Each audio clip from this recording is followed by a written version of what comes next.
হাই বৰ্ণিতা বুবৰ অন্য এটি নতুন ভিডিঅ'লৈ আপোনালোকক স্বাগতম জনাইছোঁ। মই এতিয়া আছোঁ তেজপুৰৰ পেহীহঁতৰ ঘৰত। এতিয়া আমি যাব ওলাইছোঁ অগ্নিগড়। যদি সময় হয় সন্ধিয়া নহয় তেতিয়া কোল পাৰ্কত চাম চাগে। ষ্টাইল চলি আছে চা। এনাৰ চুলিখিনি কি ধুনীয়া কওঁ মাকে সেইকাৰণে গাঁঠি দিব লাগে। এইটো শুই আছে এনা হাই বোলো গুডু হাই বোলো পিষ্টল চিষ্টল লৈছে এই মাত্ৰ মাকে দিছে।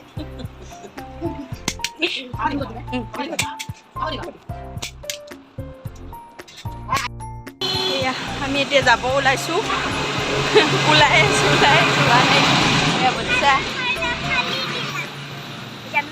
এতিয়া আমি পাৰ্কত যাম। কোনখন পাৰ্কত যাম?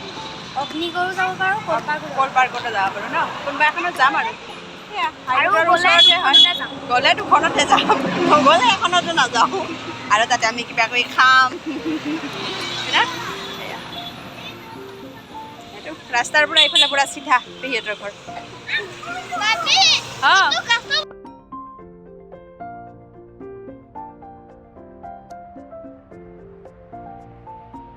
এইখন হৈছে গণেশ ঘাটৰ মেইন গেট হয়।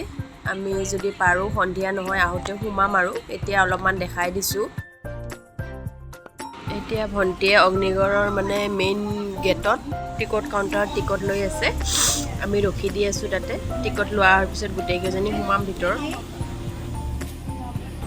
এই অগ্নিগড়টো নিৰ্মাণ কৰিছিলে তেজপুৰৰ বান ৰজাই। তেওঁৰ জীয়েক উষা সুৰক্ষিত কৰি ৰাখিবৰ কাৰণে এই গড়টো নিৰ্মাণ কৰা হৈছিলে। এইটো আগত মূৰ্তিটো দেখিছে যে বান ৰজাৰ জীয়েক উষাৰ হয় এই মূৰ্তিটো। এতিয়া লাহেকৈ সন্ধিয়া হ'বয়ে। আমি ইয়াত আহি পাওঁতে মই গোটেইকেইটা মূৰ্তি আপোনালোকক দেখাব পাৰোঁ নে নোৱাৰোঁ নাজানো, কিন্তু মই চমুকৈ আপোনালোকক কাহিনীটো ক'ম বুলি ভাবিছোঁ। আপোনালোকে ভিউবোৰ চাই গৈ থাকক, মই কাহিনীটো আপোনালোকক কৈ আছোঁ। ইয়াত উষা আৰু অনিৰুদ্ধৰ মাজৰতো প্ৰেম কাহিনীটো সকলোৱে জানেই চাগে। উষাই এদিন সপোনত ৰাজকুমাৰ এজনক দেখিলে আৰু দেখিয়েই তেখেতৰ প্ৰেমত পৰি গ'ল। যিহেতু তেখেতৰ বান্ধৱী চিত্ৰলেখা চিত্ৰ অংকনত পাকৈত আছিল, সেইবাবে উষাই চিত্ৰলেখাৰ ওচৰত আহি সপোনত দেখা ৰাজকুমাৰজনৰ বৰ্ণনা দিলে। চিত্ৰলেখাই তেনেদৰে অংকন কৰি গ'ল। তাৰপিছত চিত্ৰ অংকনখনত দেখিলে যে সেইজন কোনো বেলেগ নহয়, শ্ৰীকৃষ্ণৰ নাতিনীয়েক অনিৰুদ্ধ।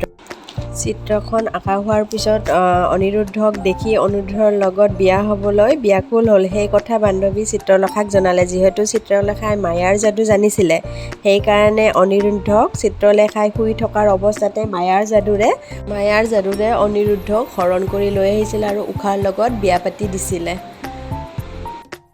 বান ৰজাই যেতিয়া সিহঁত দুয়োজনৰে অনিৰুদ্ধ আৰু উষাৰ বিয়াৰ কথা গম পালে, তেতিয়া অনিৰুদ্ধক বন্দী কৰি থ'লে আৰু উষাক এই গড়তে চাৰিওফালে জুই লগাই ইয়াতে ৰখা হৈছিলে। আৰু জুই লগাই ৰখাৰ বাবে এই গড়টোৰ নাম অগ্নিগড় ৰখা হ'ল বুলি জনাজাত। যেতিয়া বান ৰজাই অনিৰুদ্ধক বন্দী কৰি ৰখা খবৰটো শ্ৰীকৃষ্ণই গম পালে, তেতিয়া শ্ৰীকৃষ্ণই আহি অনিৰুদ্ধক মুকলি কৰিবলৈ নিবলৈ আহিল। তেতিয়া বান ৰজাই শ্ৰীকৃষ্ণৰ কথাত কোনোপধ্যে মান্তি নহ'ল। ইয়াত তলত চিৰিৰে উঠি আহি ওপৰৰ পৰা বৰ ধুনীয়াকৈ আপোনাৰ ব্ৰহ্মপুত্ৰ নদীখন দেখা পায়। ভিউটো চাই আপোনালোকে গম পাইছে চাগে কি মনোমোহা দৃশ্য, চাবলৈ বৰ ধুনীয়া লাগে। বান ৰজা আৰু শ্ৰীকৃষ্ণৰ মাজত যেতিয়া যুদ্ধ হৈছিলে, তেতিয়া বান ৰজাই তিষ্ঠিব নোৱাৰি মহাদেৱৰ ওচৰত আহিলে। মহাদেৱ নিজৰ ভক্তৰ কথা শুনি শ্ৰীকৃষ্ণৰ লগত যুদ্ধ কৰিবলৈ সাজু হ'ল। এয়া শ্ৰীকৃষ্ণ আৰু মহাদেৱৰ লগত হোৱা যুদ্ধখনৰ দৃশ্য। এই যুদ্ধখনক হৰিহৰৰ যুদ্ধ বুলিও কোৱা হয়। শ্ৰীকৃষ্ণ আৰু মহাদেৱৰ দুয়োজন সমানে বীৰ হয়, সেইকাৰণে এই যুদ্ধখন কেতিয়াও অন্ত পৰা নাছিলে, গোটেই পৃথিৱী কঁপাই দিছিলে। এই যুদ্ধ ৰখাবৰ বাবে ব্ৰহ্মাদেৱ বাকী দেৱ দেৱীসকল আহি তেওঁলোকৰ লগত আলোচনা কৰি এই যুদ্ধ ৰখালে। তাৰপিছত সকলো আলোচনা মৰ্মে উষা আৰু অনিৰুদ্ধৰ মাজত বিয়াখন পাতি দিয়ে। এইখিনিয়ে মই আপোনালোকক থুলমূলকৈ কৈছোঁ। কি ক'ব জানিছোঁ নাজানো, কিবা ভুল হ'লে যাতে ক্ষমা কৰি দিয়ে।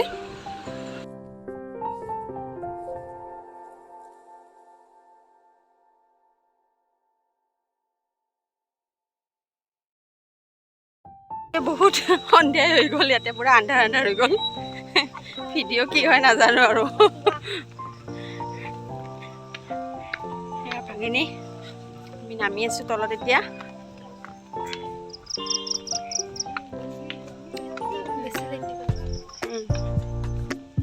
কোনে কোনে আইচক্ৰীম খাই আছে তুমি কি খালা বকত কৰ্ণ আৰু বুবুকে খাইছে চকলেটি ষ্টিক অঁ চুনুবাই ষ্টিক খাইছে চবে আইচক্ৰীম এয়া আইচক্ৰীম খাই খাই আমি এতিয়া গৈ আছোঁ ক'লৈকে গণেশ ঘাটলৈকে তাৰপিছত কল পাৰ্ক এতিয়া গৈ থাকা পেডেল মাৰি মাৰি এতিয়া আমি খোজকাঢ়ি আহি গণেশ ঘাট পালোঁ কিন্তু গণেশ ঘাট পাওঁতে বহুতখিনি আন্ধাৰ হৈ গ'ল ইয়াত আপোনাক নদীটো দেখাব নাপালোঁ পানীও ঢেৰ হৈছিলে আন্ধাৰৰ ভিউটোৱে অলপমান দেখাই দিছোঁ মাত্ৰ গেটখনহে দেখিব পাইছে বাকী আপোনাৰ নদীখনৰ ভিউটো অকণো দেখাই নাপালোঁ বহুত দেৰি হৈ গ'ল আমাৰ যাওঁতে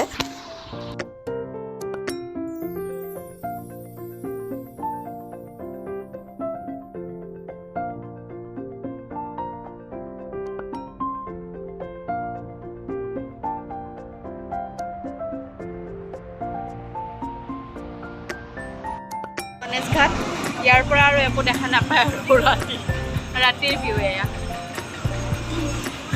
ভাল লাগিলে অঁ নহয়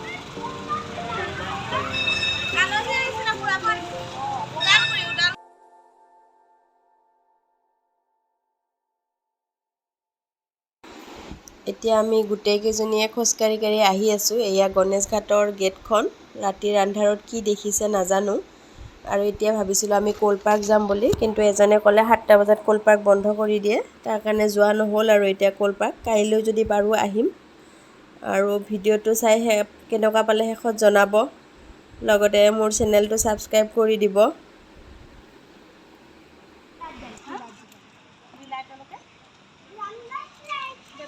দোকান চিনি নাপাওঁ যে